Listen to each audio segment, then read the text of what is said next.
Geek Talk. Let's enjoy the show. Talaman always got a plan. Geek Talk is popping where it's really at. Represents geek culture. Homie got structure. Sometimes it's vulgar. Screw cast culture. Feel like Goofy, smart to say the least. Loving One Piece, man, really loves to eat. Everybody knows the show is really is Talaman. You know what time it is. Let's go. Geek Talk.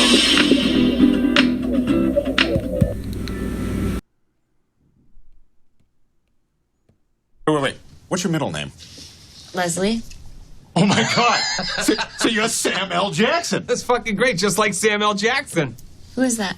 You ever seen any movie ever? He's the black guy. Hello and welcome. We got another episode of Geek Talk with Tyler with returning guest Justin Evans. How you doing today? Doing great. Hope you are too. Doing great. How's your New Year? How was your holiday? Extremely busy, but it was very good. That's really good to hear. Our episode today is going to be the ideal casting. As we continue our TV themed episode, we're going to be discussing the 6 principles of ideal casting.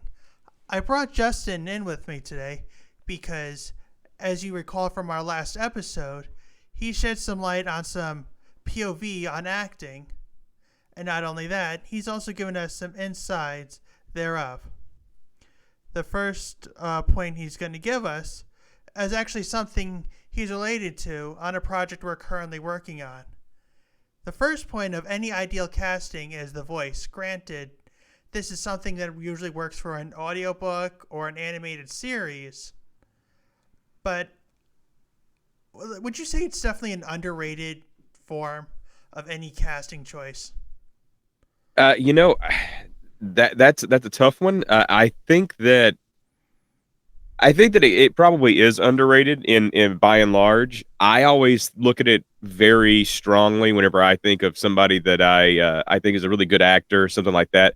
A strong voice. It can be the part almost. And there's a lot of people that come to mind, you're like Jeremy Irons, Morgan Freeman, like people like that. They have very powerful, very, very specific voices. And I think the voice lends itself very well to bringing a character to life. I think that some of those people sleep on that. They're like, oh, well, I want somebody who looks a different way or does something else. But if you've got a talent for acting and a great voice, I think you're going to go far. Let's put a pin in that for a second. But yes, I do feel that voice acting is an underrated art, and many people will just hire any big name. I'm not going to mention any multi-billion productions, Disney. But I feel like they really sleep on the Frank Welkers, the Trace McNeils, the Steve Blooms of the world, just for the latest John Cena cameo. Yeah, I think sometimes the name itself and the popularity of that name, no matter where it came from, I think people see dollar signs and they're like, well, we'll put them on the list because that list of well-known names, that's going to get us paid and we're going to make a great thing. But it doesn't always work out like that, as you alluded to with some of the Disney properties. Yes, and it is very sad to say, but then again, Disney does get their shit together sometimes when it does have their voice acting, not only just for movies, but TV shows as well. Oh, yeah. In many cases, Jim Cummings, who's repraised multiple roles for countless characters, Pooh Bear, Tigger, Kaa, even though he can no longer do it, King Louie, due to licensing issues. Yep. And he was, I think, Raymond from Princess and the Frog as well. That he can do due to Disney actually owning the character. I mean, I think guys like that, and ladies as well that are in that kind of realm, definitely slept on. Definitely underrated. Definitely looked over for roles that I'm sure they could just knock out of the park. But it's not what's hot right then, I guess, on other screens or popular somewhere else, and they just lean towards popularity, I think. And that's really upsetting, but I think if we were going to do, like, say, a Four Horsemen based on talented voice actors, the first one would definitely be Mel Blanc, because Oh, yeah. you can't have a granddaddy of voice actors without him. So he would obviously be the head horseman. Or Yeah. if you're not religious, we could just say the Mount Rushmore, if we're going to do it that way. The next one would be Frank Welker, who's been Megatron, Soundwave, Fred, and Scooby. Yeah. Baby Kermit, Slimer, countless villains, Dr. Claw. Oh, One of the yeah, Demons, yeah. if you've ever seen Jackie Chan Adventures. Mhm. And just too many to list. I'd agree with that. The next Yeah. one, and I specifically mentioned him earlier, was Stephen Bloom. I mentioned him because not only is he teaching a class for voice acting and voiceovers, but he also is in the Guinness Book of World Records for doing so. Oh, wow! I didn't realize he was in the Guinness Book. That's pretty substantial. For video games, but anybody who can do the trifecta of video game, anime, and Western animation, Oh, yeah. then you're doing your job prolifically well. Oh, absolutely. I mean, that's like a dream for somebody like me that's kind of just dipping their toes in. I mean, that's insane. Yes, and as of now, you have 3 roles for us. You're doing Beast, you're doing Juggernaut, and my personal favorite, Toad. So, do you want to give us a little sample of each? Oh my goodness. Okay. Well, that I wasn't prepared for. So usually I do a lot of bad takes to get into the character, but I'll do my best I can. This is Beast, and I look forward to our indubitable, fantastic time. And then there's Toad. Yeah, I have a hard time with Toad getting in there because it's pretty wild. But please don't kill me again. Okay, the 'cause he does second one die. was a little better than the first one. Yeah, it's usually a build up. But to be fair, Toad was really more like a Waspinator meets Gollum-esque character. Yes. It does take a different register than I usually speak in, so some warming up is necessary sometimes. And then Juggernaut, we wanted more of a Texas thing, and I haven't really gone over that a lot more than when I originally spoke to you. But I remember being very deep and kind of Texas-y. But he was a big guy. But he was. Well, I'm kind of losing that right now, but I'll get that together at a different point. Well, have you ever heard Scott McNeil actually speak? I don't. I can't put my finger on it if I have. Well, he's got more of an Australian accent, Okay. as he's from. But if you've ever seen Beast Wars, and I know you have, Yes. he's provided the voice for Dinobot, Rat Trap, Waspinator, Silverbolt, all of Dinobot's clones, and one of the Tripredacus Council members. See, I the only thing that I really know about him as a person is that I usually see him wearing one of those like a cowboy hat thing. It's not, it's all turned up on the sides and that kind of thing. That I don't know if I actually know what his real voice sounds like. Yeah. Well, funny enough, it's like everybody knows Gilbert Gottfried for that really loud, obnoxious voice, but when you actually hear his real voice, it's like, that's what you sound like? Rest in power. Yeah, absolutely. Okay, I'm gonna have to look that up then. I will definitely look that up. Who, funny enough, was actually a Wolverine at one point. Really? Yeah, remember way back in the day, Wolverine and the X-Men? Yeah. Right. Yeah, him and a few of the other Beast Wars actors were in there. Huh. Let's see, Venice Tereso, I want to say, the woman that was Black Arachnia. Okay. Yeah. She Yeah. was Jean Grey. Wow. All right. David Kaye was Professor Xavier. Okay. And Richard Newman was Omega Red. Off the top Wow. of my head. All right. That's pretty cool. And if I was going to do a last character for the either Horseman or Mount Rushmore or whatever we were going for, I Sure. would say Peter Cullen, because he did win a Lifetime Achievement Award for Optimus Prime. Yes. Oh, absolutely, and well deserved. I mean, one of the things that I like the best about him, of course, I grew up watching Transformers, so Optimus Prime, that voice, iconic, absolutely. But he came up with the Predator noise. He was also Eeyore. Really? Now, see, I didn't know that. I always thought the Predator noise was weird and obscure, but I did not know he was Eeyore. That really does kind of show you where actors can go. And it's funny. It's like we always picture one actor as one thing, Mhm. but we always forget that they can branch out and do something else. Yeah, I love being surprised. I love being surprised by any actor that does something completely out of what I know them for, and they just knock it out of the park. Right. I think another, which kind of ties into our next example, the typecasting of actors. The previous episode I did with you. Oh yeah, yeah, absolutely. That was a long one. That was a good discussion. That was our longest episode to date, unless this episode runs longer. Such actors that have been typecasted for TV included Tony Jay, who, if you've ever seen any of his voice works, he's done a lot of villainous characters. Mhm. Jennifer Aniston, who started out as sarcastic and from Friends, kind of became sarcastic in pretty much every movie she was ever in. Yeah, And Tim Curry, who's either evil, a butler, British, or some kind of concoction thereof. yeah. We need somebody who's posh, British, and maybe has a little bit of an attitude and some sarcasm. Insert here.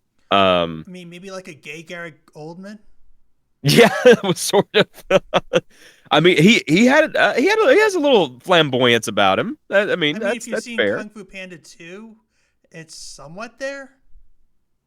I haven't seen 2. I only saw the first one actually.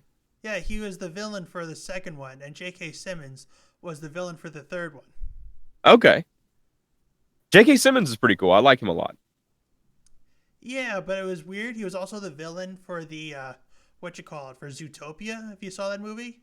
Yes. There's a moment yes. where he's yelling at the doctor, and it almost sounded like asking me for photos for Spider-Man. It almost sounded like that same tone.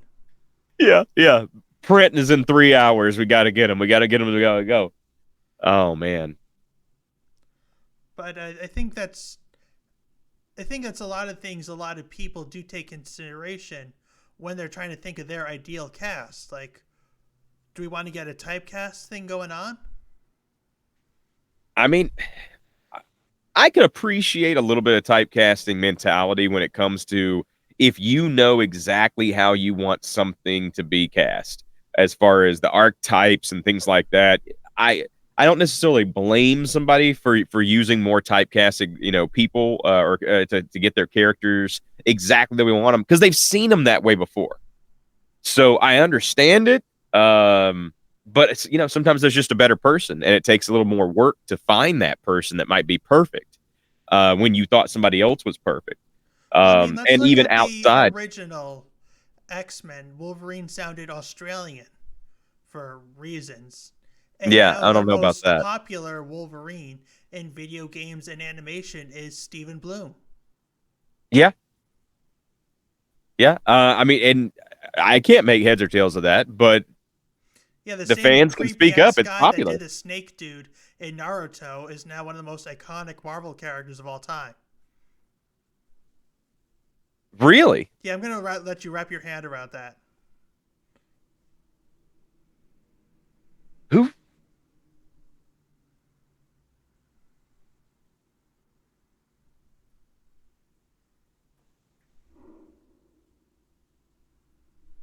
Orochimaru. So somebody who voiced Orochimaru. The same guy that did Orochimaru has been Wolverine in multiple incarnations. Oh my God, I did not realize. Yeah, it's weird. Wow. Okay. Well, I mean, that's the difference between being a voice actor and being a Wow. voice technician. Oh When I my did goodness. my episode with Greg Wiseman, hashtag keep inching gargoyles, by the way, he told me Jeff Bennett would also constitute as a voice technician. Like when you hear Brooklyn, he's got more of a younger voice to him. Yeah. And then you hear Joker from Batman the Brave and the Bold. He's got a different pitch to him. It's A little got more of a- grizzled. Yeah, a little more grizzled, a little more goofy. Yeah. And then we have Johnny Bravo. He's all buff and macho. Oh yeah. Yeah. Completely out of either one of those, zones. Oh man. Very much it's almost an Elvis impersonator at that point. I mean, that's what Cartoon Network was going for back in the day. Yeah. The real question is, so given time, in like say 30 years, Cartoon Network's going to release a Taylor Swift impersonator. Because Yeah, if it's still apparently around. she outsold her, or she outsold him. Or Yeah. at least became more popular than him. Yeah. More And iconic I than don't even know him? how to feel I about don't that. think so.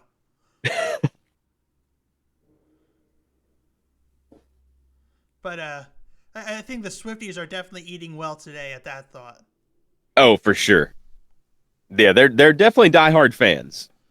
Yeah, they really are. And that really definitely makes you wonder, is it like, who created who? Did Taylor Swift create them? Or did the fans create Taylor Swift? I mean, that's the chicken and the egg right there. Which It came really is. first? I think people flock to fandom sometimes, and sometimes it's in mass, and then they just need somebody, something to latch on, and then that's the fandom was already there. Right. Like for I think. many emotionally stunted men, it's My Little Pony. I have had the pleasure of working with one at one point in time, and it was With somebody who's worked confounding. with My But Little Pony or with an actual brony? I think it was a brony. But the weird thing was, he talked to me about this kind of stuff with the show and how he really enjoyed it, and I thought, wow, you're a grown man. This is strange. Yeah, word of advice. He ended up being a really nice guy. I don't know. I had to change my mind about it. Yeah, word of advice. If he starts talking about clopping, get the hell out of there. No, he was. He didn't mention anything too weird, like in the clopping realm. Okay, so but there's some saving grace for him. yeah. He was actually a nice dude. But yeah, the red flags were going off, alarm bells in my head when he started talking about My Little Pony. Well, funny enough, that's also the same company that made the Transformers and its various franchises, like Beast Wars, Generation 1 Continuity, and the Emmy Award-winning Prime, which also had Stephen Bloom in it, voicing Starscream. Yep. Yep. My wife and I have actually talked about that before because she really liked My Little Pony, and then I liked Transformers. Yeah, that really makes you think, doesn't it? How two different companies can get two different things. Like, I don't want to keep talking about gargoyles because I can and have done an entire episode about it. But let's look at the Disney afternoon lineup. We got Ducks on Goofy Adventures. We got Pantsless Bears riding sky airplanes, seaplanes. What was it? Yeah, it was seaplanes. Okay, we got two cute chipmunks. And then we got this dark-ass series starting with genocide that takes them to New York. And then there's like, what, in like the 6th or 7th episode, it talks about gun violence. Oh, yeah. It talks about prejudice. I mean, Christ on a stick. What haven't they discussed? Rape? Yeah, I mean, and I think there was one point in time where a lady was saved in an alley, like from, a rape situation. Then I guess we can cross that off the bingo board. Yeah. Yeah, I mean, it was really all over the place, but in like a really good ways. Yeah, I mean, if you told me that was part of the DCAU lineup, I would have believed you at the time. Oh, for sure, I mean, for even sure. that was phenomenally well casted. But honestly, I think that's what made it so well received is because it was so different, but it kept some of that. Hey, there's a lesson here. Be a good person, accept people for who they are. The whole moral agenda behind a lot of animated shows. At that time at least. My kids are a little older, so I don't get to see that as much with them anymore. So I don't know what present day holds. Well, I But mean, a lot of the shows that do exist can't hold a candle to the stuff that we had, and that's not just being a stick in the mud. It's me looking at some of the stuff that actually does exist. I mean, I don't want to sound like an old fuddy-duddy, but back in my day, there was Teen Titans. uh-huh. And then now we have Teen Titans Go, where the only way you can actually enjoy it is if you're getting billions of dollars to say you enjoy it, or if you're stoned out of your fucking mind. Well, yeah, and I actually wouldn't be surprised if it was popular because of the latter. That seems to be quite popular nowadays. It really seems to be popular with a lot of shows. Teen Titans Go, Thundercats Roar. See, I had heard they were going to bring back Thundercats, and I've yet to see anything about it. So obviously, it came up with Roar, but I don't know. Well, I mean, let's call spade a spade. 80s was a real hit or miss decades. Sure. Transformers, Teenage Mutant Ninja Turtles, those Yeah. were the big success points. And whereas we have Thundercats and He-Man, they did well. Oh, yeah. But can they do well? Can they do good going forward? I mean, that was that. I liked all four of them, honestly. That was some of my favorite stuff. Was Teenage Mutant Ninja Turtles, Masters of the Universe, Thundercats. I actually had the Thundercat like Lion-O's sword and would go around the house. It was taken away because I'd whack stuff off of shelves and stuff with it. Because ho, and I mean that was my jam. I watched GI Joe much less than the other ones. Well, I mean, And come on. You got an anthropomorphic cat, a giant robot, Ninja Turtles. Mhm. What was the other one we said? A buff guy. Yeah, Master of the But I'm he sure just has everybody this was weird fur diaper on. Yeah, but I'm sure everybody was discovering their sexuality at that point. So we're gonna leave that one right there. Yeah. Versus military men. So Yeah. I think people are naturally going to be drawn to more. Yeah, I mean, yeah, I guess so. I maybe it just took a certain individual. I have a lot of friends that like GI Joe more than everything else, but I'm not going to nick I like the shame Fantastic people or anything. That's not what I do. Mhm. But I think this is a good segue for multiple roles. Mhm. Like you, for instance, you've got as of now 3 roles. Right. For the X-Men, a lot of the shows that do exist do cast their members with multiple roles. Right. For one reason or another. Sometimes it's cost efficiency. Sometimes it's, hey, do you want to try out for the role since you're already here? Sometimes it's, you know what, we actually believe you're good for this role. Such examples of this would be the original Teenage Mutant Ninja Turtle series. Legendary voice actor Rob Paulsen not only voiced the original Raphael, but several other characters in that show, including Mutagen Man and Toka. Oh, wow.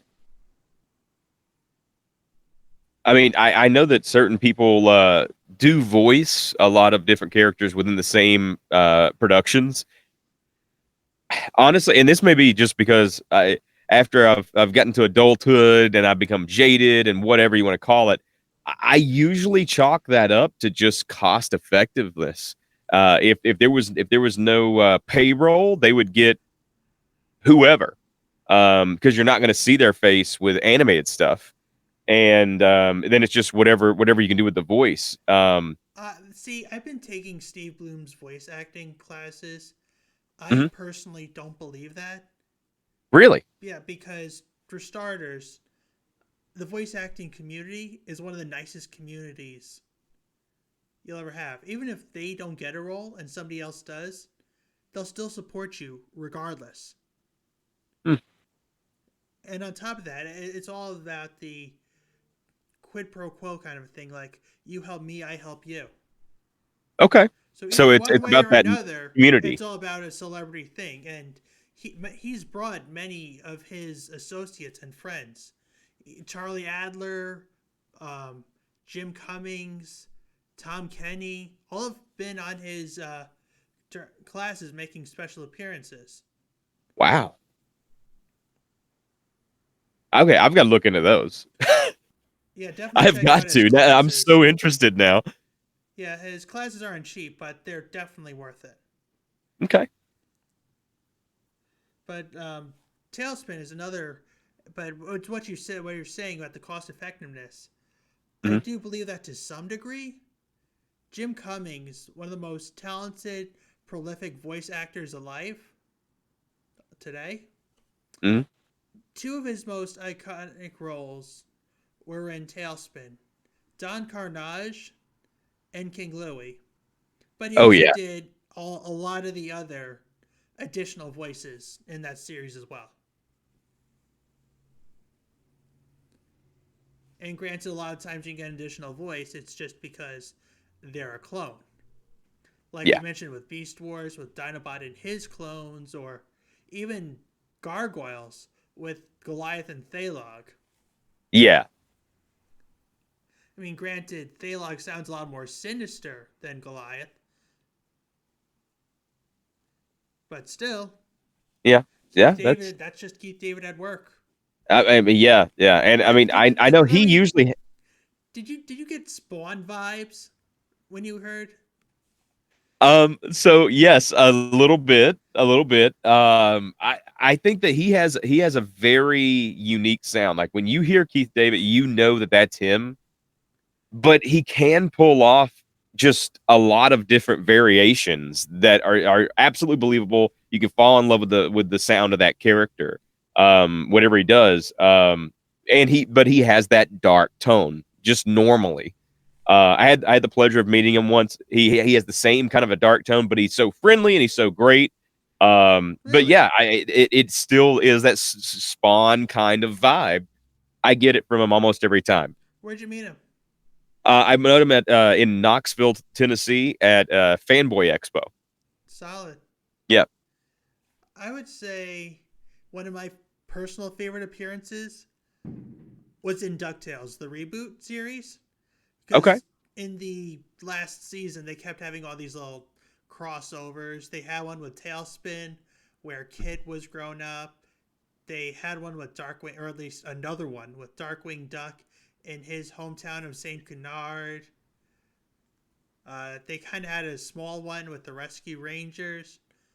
But at the very season finale, not really a crossover per se, the Headless Horseman, or sorry, yeah, I think it was the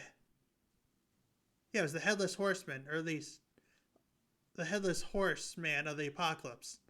Like, picture a horse character. Okay. But he's missing a head. Wow. Yeah.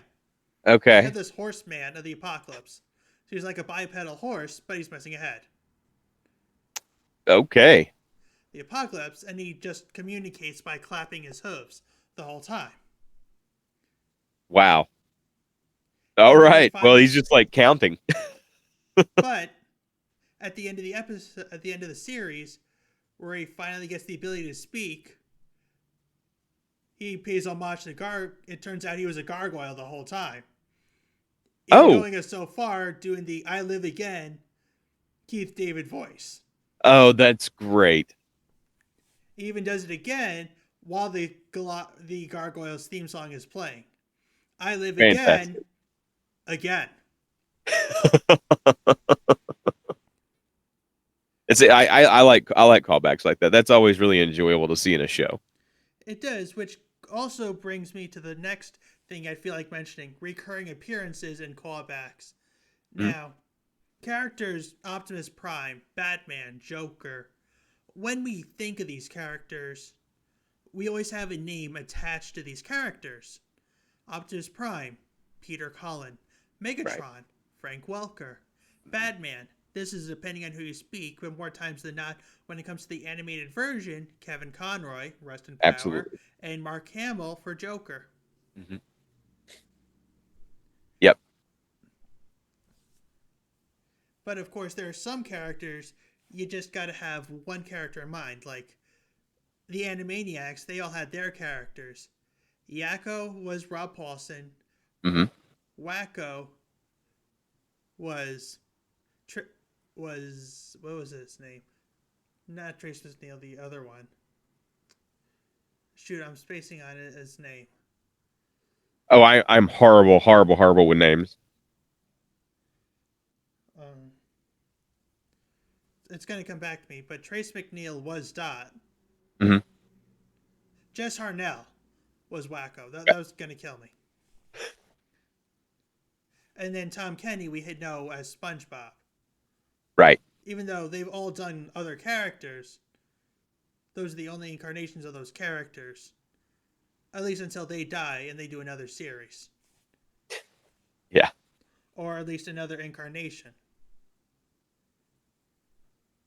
Yeah, I mean, I think they all did a great job with that. And then within all of the little shorts and stuff like that, they always had some other part to play, it seemed like. It's a part or a movie, mm-hmm. or like you mentioned, a short.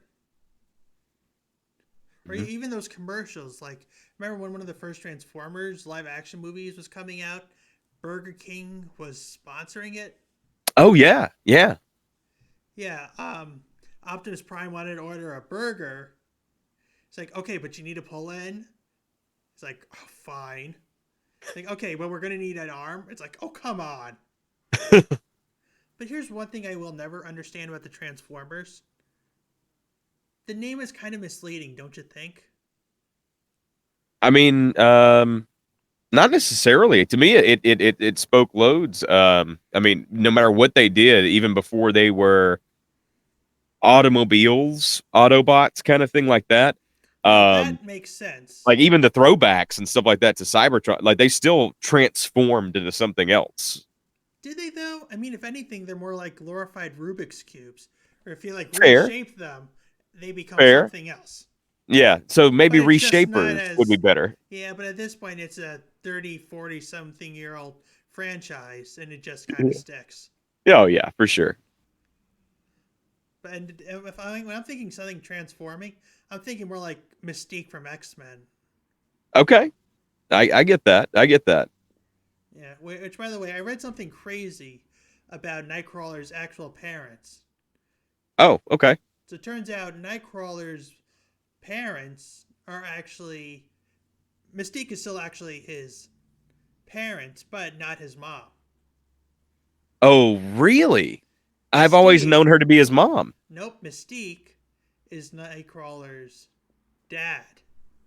Oh, she Loki'd that situation. Kind of. Here's the situation. Mystique has a relationship with Destiny, another female mutant. Uh-huh. And she, as a shapeshifter, she transformed her genitalia of that of the demon Azazel. Had intercourse with this mutant Destiny, and then thus came the mutant we know as Kurt Wagner. Wow. Yeah, I've been wrong about that for decades. That was a bigger mind blow than how we got Batman from Batman Beyond. You know, once they explained it in Justice League. Uh-huh. Jeez. Comics. Yeah. They find Yeah, new ways to that's wild. surprise.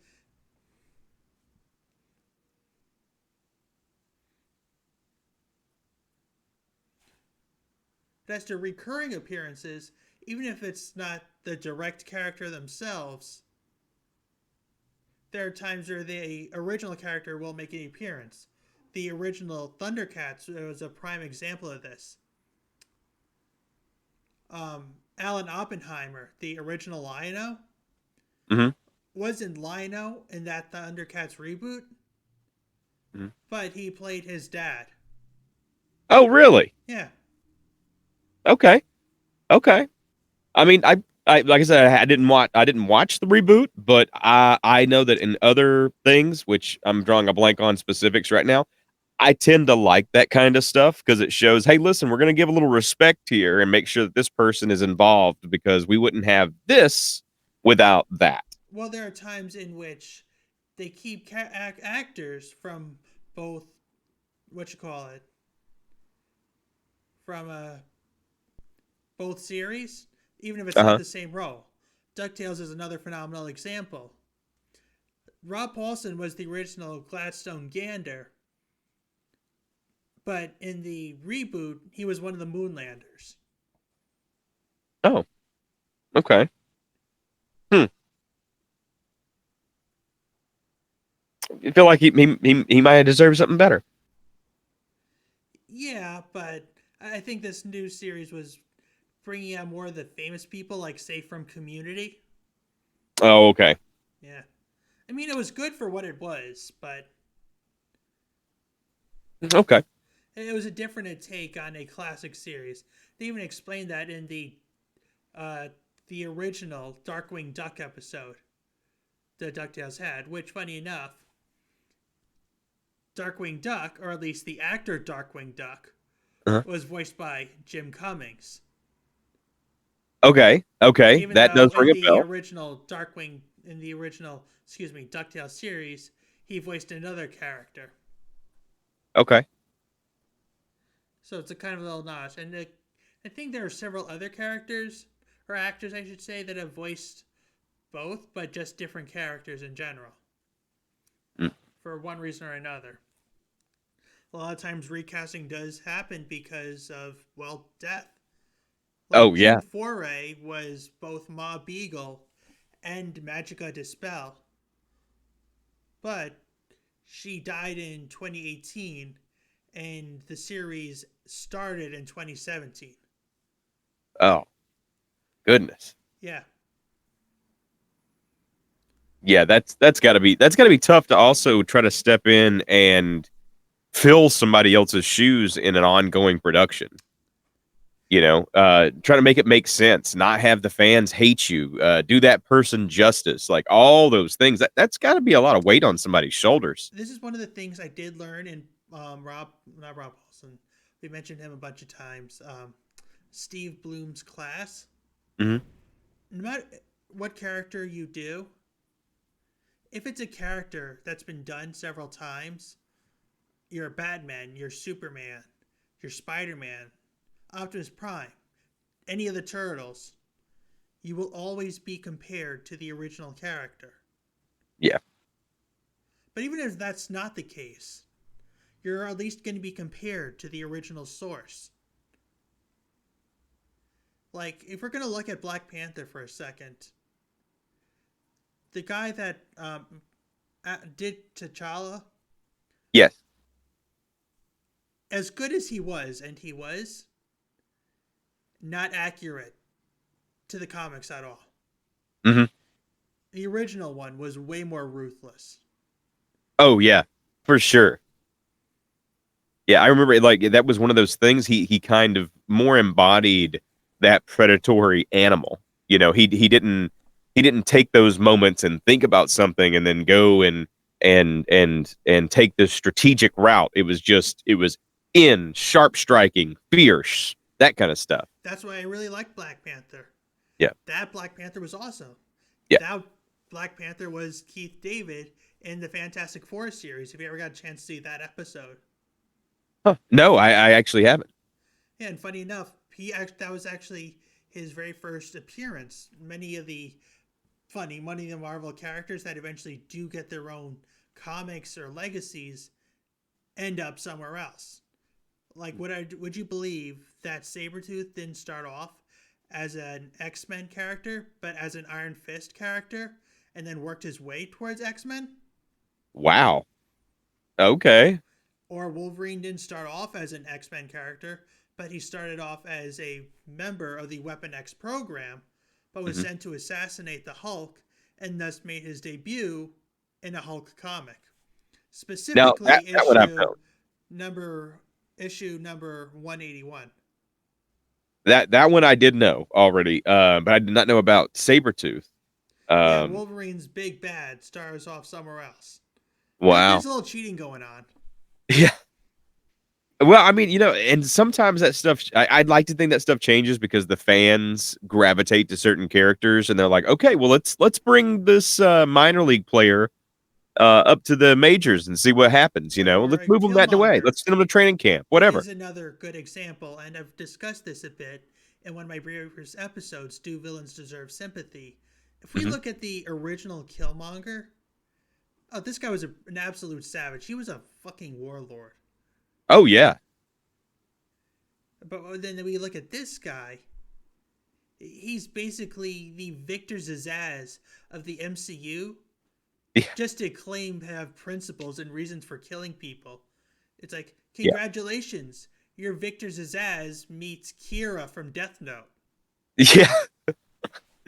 I mean, so I've talked about the idea of a good villain many times. Oxymoronic. Continue. Right? Yeah, it kind of is. Actually, But hold on. Good as in they're doing good, or good as in they're doing their job so well that they are good? So more like they're doing their job so well they are good, or just it's almost okay to like them. I don't know. They're entertaining. They catch your interest. Memorable. I guess it would be a better way to describe that. Okay, 'cause I really wasn't sure what a good villain means. Yeah. Like, okay, if it was a homeless guy stealing a box of Cheerios to feed his family. Yeah. See, I don't even would be consider that a villainous at all. Yeah. Well, I mean, I don't even stealing think that's from a mom and pop shop. Yeah. From the point of view, that would be the villain. That's fair. But like what makes one like memorable? And I would assume sometimes the impact they leave. right. And so sometimes it's that vicious, outright, unstoppable, just vile. You hate this person so much, or this character, or whatever. But sometimes I think what works in the benefit is to have a little bit of that sympathy for the villain and what their reasoning is for being villainous, and not just the outright unstoppable evil force that they can be. And now what plays well in what scenario, that's a little gray area, but I think that's the two ways that a villain can be very memorable and impactful in a story. That's an excellent point, but I think it needs to be done in a way that doesn't completely override the character. Like, Joker has been done countless times, but to be fair, Oh yeah. he's Batman's most well-known villain. Yeah. Like, if you go to the street, let's say the streets of Manhattan, you ask 100 people to name 5 Batman villain, I'm going to guarantee you at least 96% of those people are going to say Joker. Yeah, that's the a easy safe pick. number, right? Yeah, If not 96, 98. for sure. It doesn't matter which incarnation, they're going to say Joker in some way or another. But here's what always annoyed me about the Heath Ledger Joker. Okay. He said he was an agent of chaos, which principle itself, whatever. You want to call Okay. yourself that? Okay. Yeah. But you're explaining what you do. Can you be an agent of chaos if you're justifying your actions? Well, I think that the intent behind him explaining anything, like talking about his father or explaining his actions or any of that stuff, I took that as he's probably lying about all of it. And it's all to socially manipulate anyone who even remotely cared about anything he had to say, therefore adding to chaos. Exactly. He's planning it the whole time. Then now let's look at a previous incarnation. This is Okay. going to be another movie one, but we're going to go with the Jack Nicholson Joker, Okay. who inspired the Mark Hamill Joker. Right. He was doing all this shit. He didn't even know what was going to happen next. Oh yeah, he was was just gonna willy nilly having a good time. Exactly. Yeah. He was going to marry this broad, and then, you know what? Now I'm just going to off her. Dies with Uh-huh. a smile on his face. Was this goon? Just having a grand old time spreading chaos. That Oh yeah. is a real agent of chaos right there. All right. I like. I think. I feel like it's two completely different approaches. Like the planning and stuff like that to be chaotic. I don't know if it was all that much planning. More like, hey, this is a good idea right now. I'm going to follow this Very through, and then spot we'll of the see what moment. happens. I mean, Um, granted, I would say the TV show is less chaotic because because the episode, which hits harder today than previous years past, the episode in which he believed Batman to be dead. Yeah. We have a rhythm to these things. I start chaos, he comes in, I escape, we do it all over again. Right. Only now he's not coming. And he just doesn't know what to do. He tells the Harley to put away the jewels, and then he walks away. He's Yeah. still just trying to process all this. Or deflated, I guess. Yeah. But as long as we're speaking about all these wonderful DC characters, I think appearance is another thing we need to take into consideration for Okay. any ideal casting. Now, due to representation and wokeness of Hollywood media, I'm not going to get into a big political discussion about it, but that was once a major issue that happened. Like let's look at the Penguin. Right. Can you picture the Shaq auditioning for the Penguin? Yeah. That to me, that just doesn't make sense. No, of course not. You're going to want a more short, stouter man. Mhm. More gruff. Yeah. DeVito-esque. Yeah, DeVito-esque. Yeah. Which, by the way, that's another sign that you've made it. If you got a type at the end of it, like a Christopher Walken type, Yep. then you've made it. Oh yeah. Or a Yeah. Willem Dafoe type, just to name it, or the original Star Trek guy, Oh.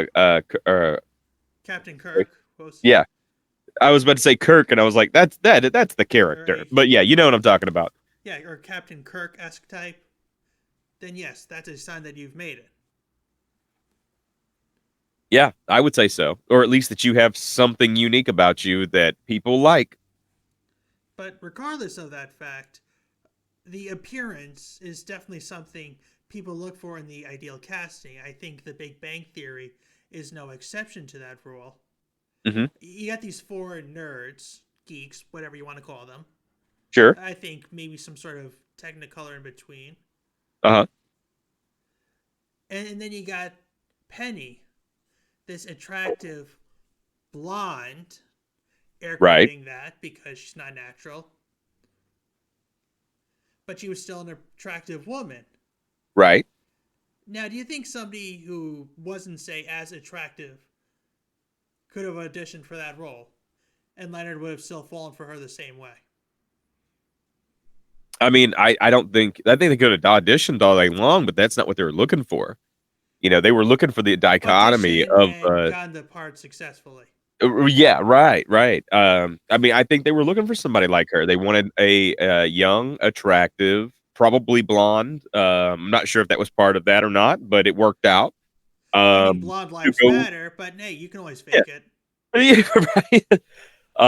But you know, they needed that to be the dichotomy between like the nerdy dweeby look of the guys. Yeah, And I think that was what made it happen that way. I mean, without it, it just didn't have the same appeal, I don't think.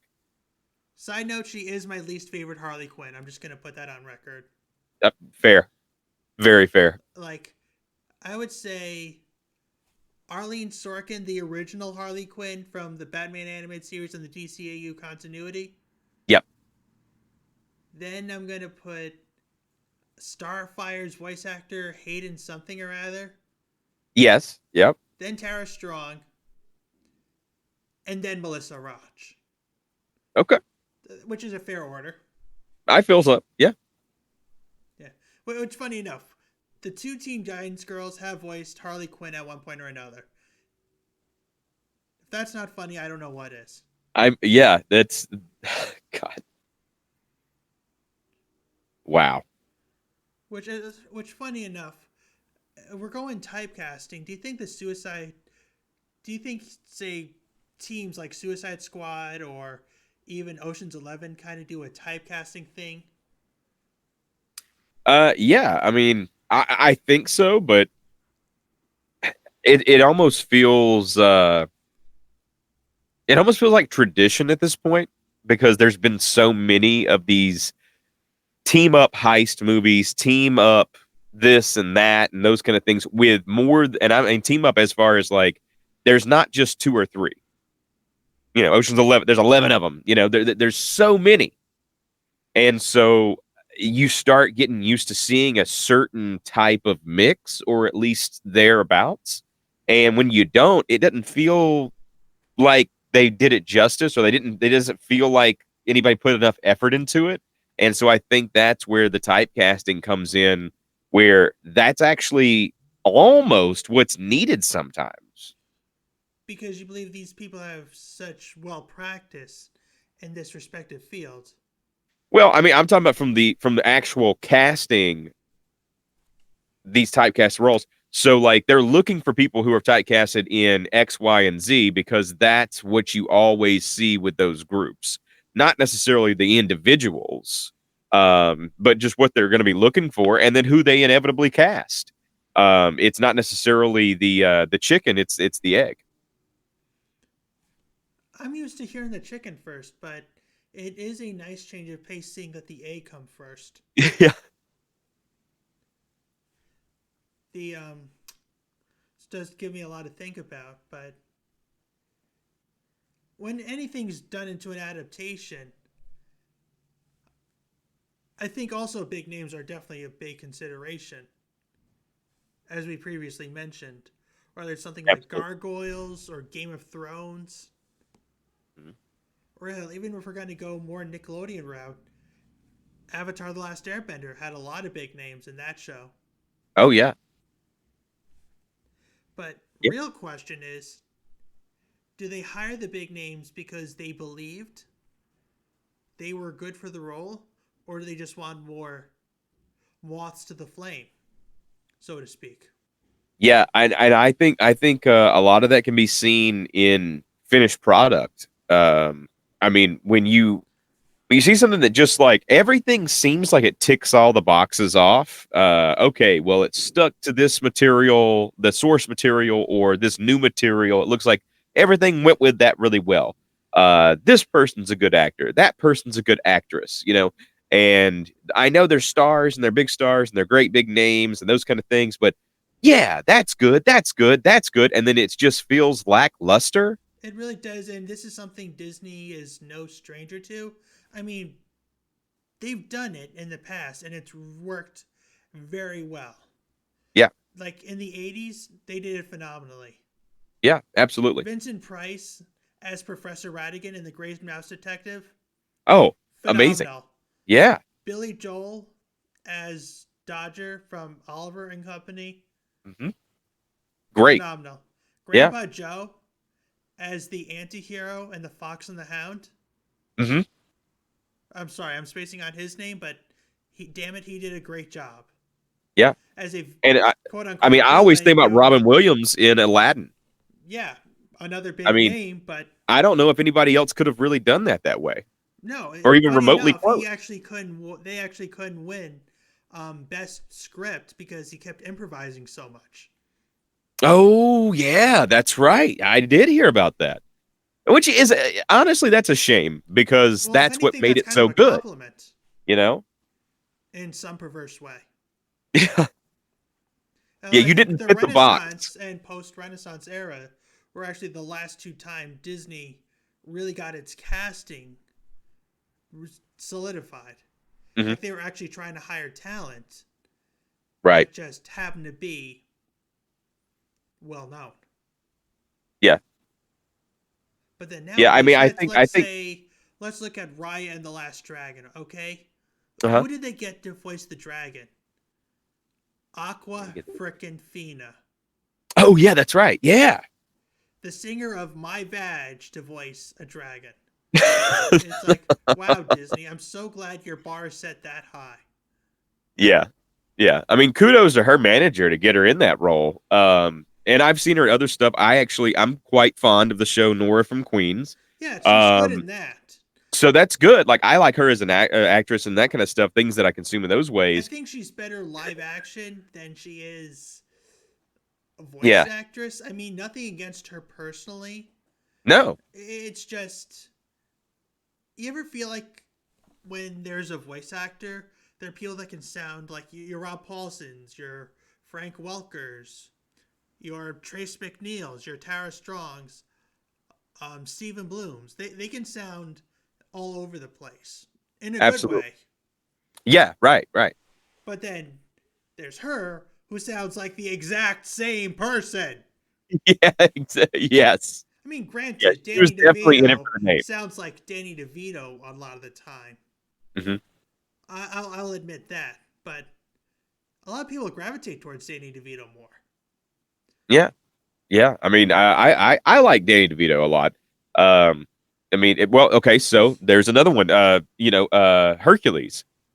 It's hard for me to think of anybody else playing Phil, but Danny DeVito. Yeah, you know what's funny?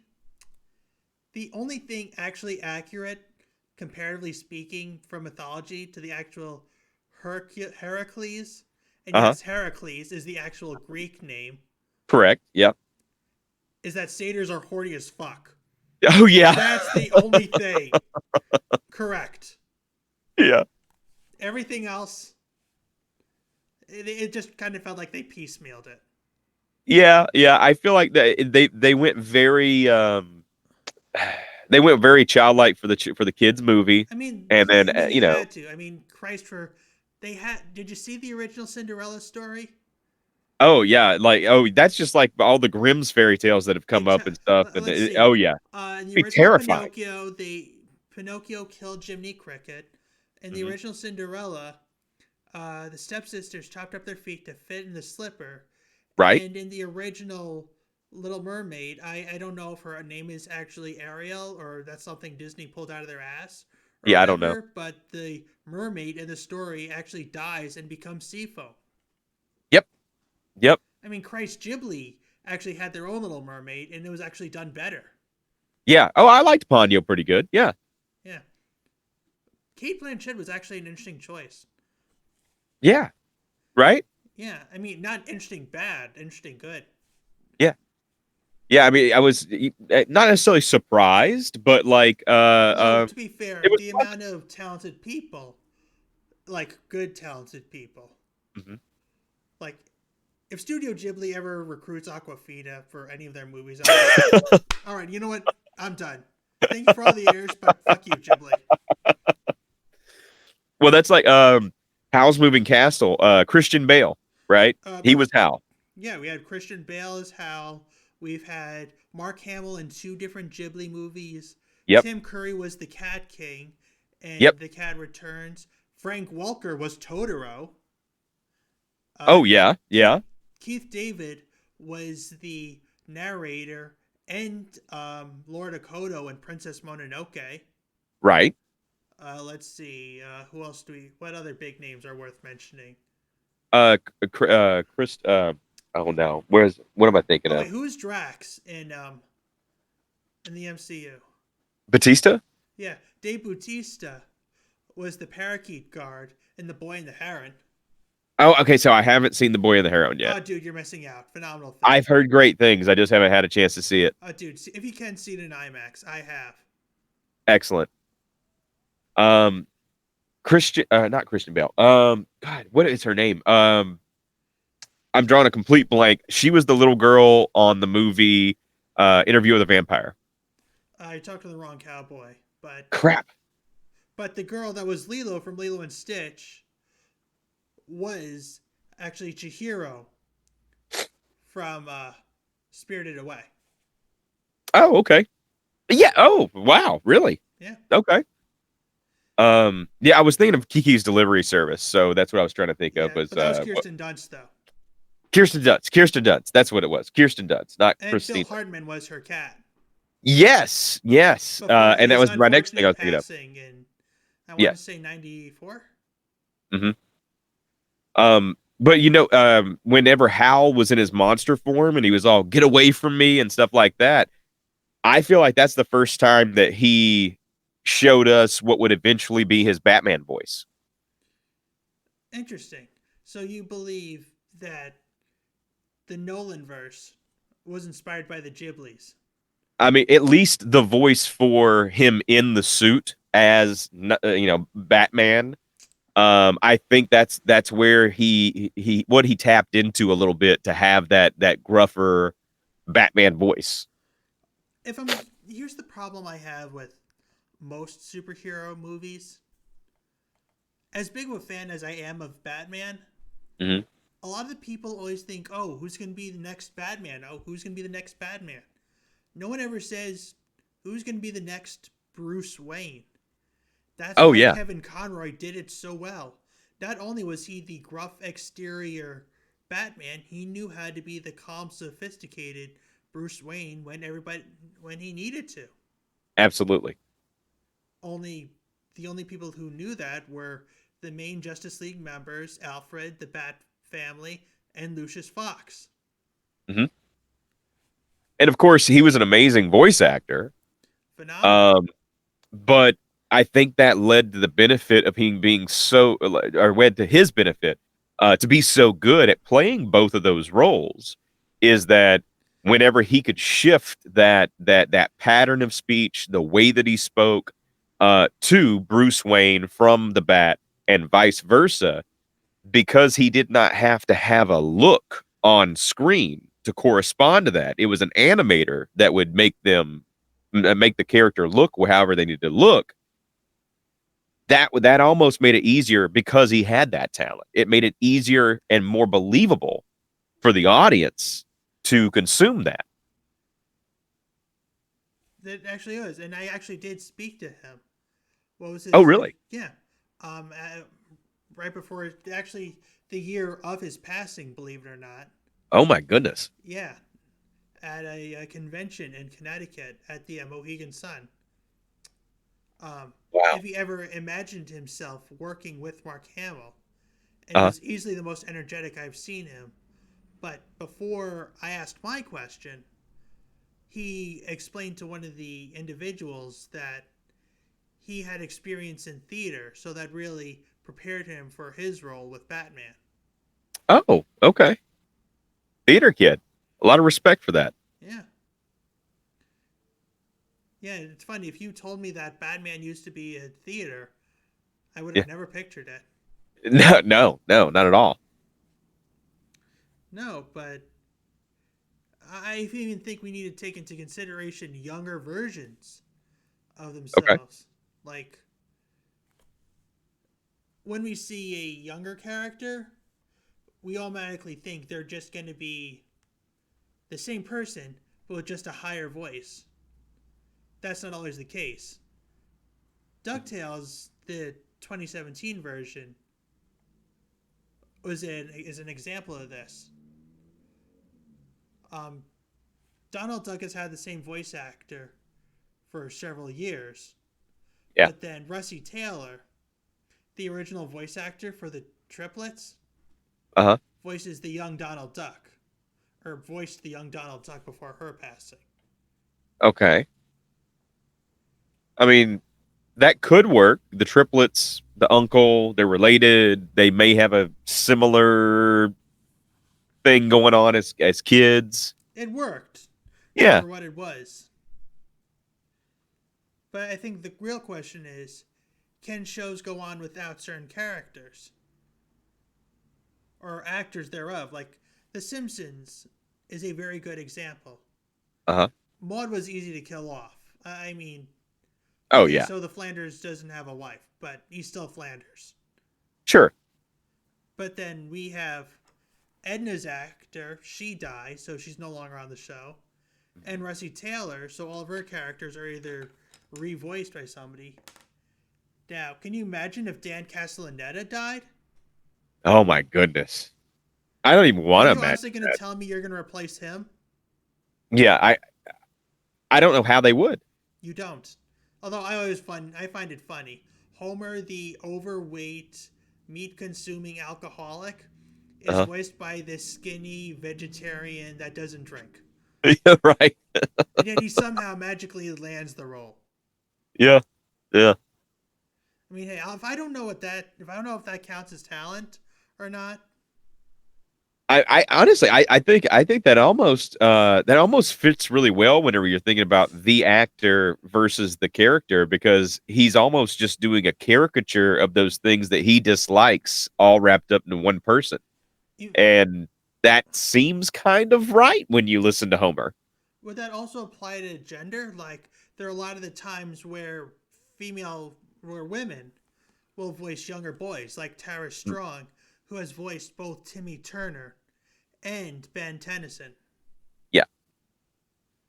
I mean, sometimes I think that's the only way to get a proper register. Sometimes, with characters like that of certain age groups, I think that women normally would just find it easier to be in the register for that age group of child. I would personally, I would struggle with trying to sustain at that lighter, higher pitched, pre-pubescent voice. I mean, And I'm unless not you sure if carry I a can thing even of hit it. helium with you. Pardon? Unless you want to carry a thing of helium with you. Yeah, exactly. Yeah, exactly. And then I'd sound like a chipmunk. Yeah, that's definitely an interesting way to go. Yeah. But if there is a character you would want to voice as, like, that there hasn't been done or has been done before, who would you want to voice as? Oh goodness. But you know, no, both has and then has not. Has and has not. Well, there's a lot of content out there that I don't know about, so I may end up picking something that actually has been done for the has not. But I guess for has, I honestly I would really really like to voice some stuff for the 40K universe, Warhammer and the like. I love the Warg boys and the Orc boys and stuff like that. I think that I love the way that they were always talking about and like all that kind of like that's just so fun. I think and of course people have voiced that before, so I really like that. Banshee, that was the other one you're also voicing. Yeah. Oh yeah. That's right. It's been a minute. Yeah, like duh. Yeah. Sorry, that Irish accent kind of like. Oh yeah, the UK thing going on there. Yeah. And I like that kind of stuff. I love the way that what is his name? Tom Hiddleston, is that right? Is he Loki? Yes, he is Loki. Okay. You mean the MCU Loki? Yes. Bad Loki. I love his voice for Loki. I like that kind of feel, that very kind of British UK general thing. To me, it just there it is. Yeah, so I'd like to do something like that. The thing is, he's supposed to be a Norse god, but he Yeah. sounds British. Yeah.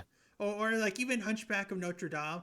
This Uh-huh. guy, Judge Frollo, he's French, but he sounds British. Right. Or for hell, why not go back to prehistoric Earth on Beast Wars? Uh-huh.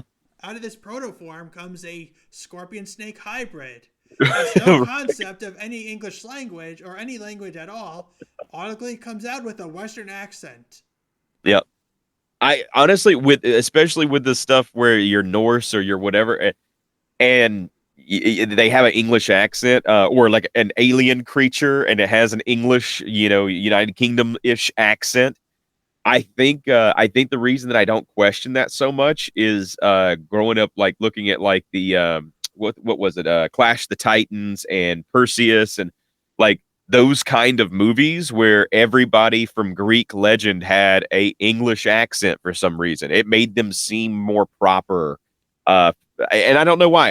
I'm just I think maybe it's that's an that it. intimidating factor that really high class British people sound intimidating. Some Possibly. people, I don't know why they would say this because it reminds them of a colonial aspect. Maybe. Obviously, that's a possibility, not one I personally believe. No. I think it's because of all the Bond villains that already naturally exist that it Yeah. just sort of became intertwined. Yeah, I think it was a pop culture like embedded from an early time, and it just makes sense. Like there are other, like honestly, I could see a lot of other cultures having a nice villainous accent, like maybe a dishonorable samurai going that route with the Oh yeah. Japanese accent right there. Evil mad scientist German. Oh yeah, I was gonna say, is any bad guy that's German or Swedish or something in that realm? Swedish, Oh aren't yeah, they neutral, that's the though? one. Pardon? Aren't the Swedes neutral though? Isn't that their thing? Yeah, but for some reason I'm sorry if anybody is Swedish in descent or anything. Listen to this, but I always imagine like anybody who's more of a higher end, powerful Swedish person, they would probably just be an asshole. And I don't know why. I don't really know why. Maybe it's the Bond villainy kind of thing, and things that are similar to that type of thing. But I just figure like they would just be pretentious and mean. Oh, that's definitely one way to go. Or even the big tough and brute Aussie. Yeah, yeah. But then I always think of Crocodile Dundee. So you're big and Or you're gruff Dingo and you from may be rude, but you're Gargoyles. actually a nice guy. I don't know. Speaking of all these accents, quick shout out to Freedom for our accent episode. Right on. Yeah, I do So, like do accents. accents play a factor on typecast on our ideal casting?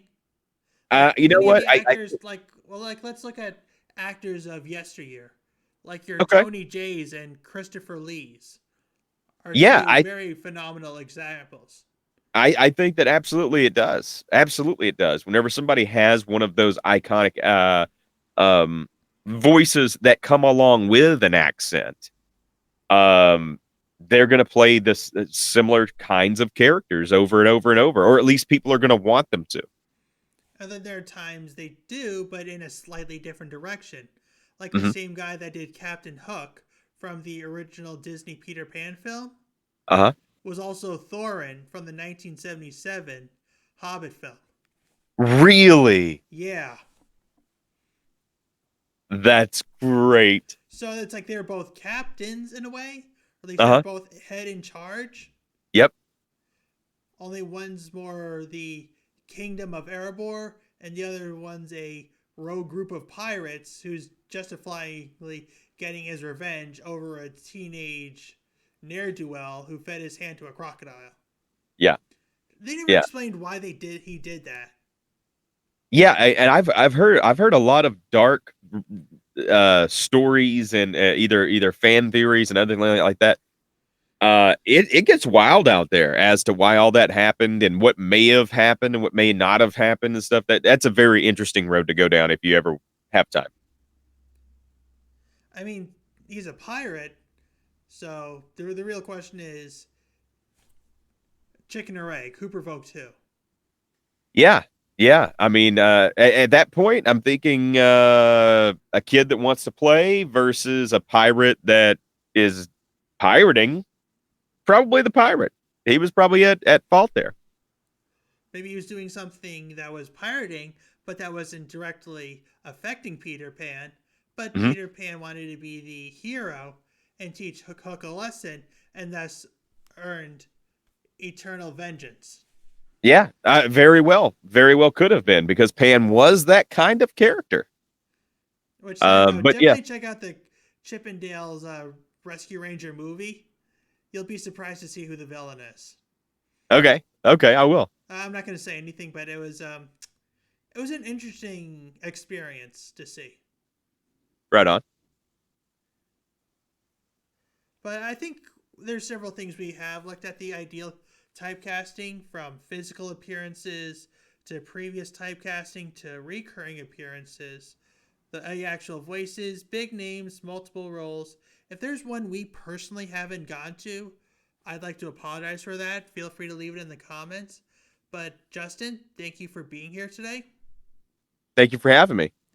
If you like this episode, hit like, subscribe, and follow for more content. And if you're feeling generous, make sure you sponsor me, or give a little something extra green for your friendly neighborhood Tyler man, because I don't have an OnlyFans account and I'm not making enough money doing this as of yet. But no matter what you decide to do yet, remember, stay geeky.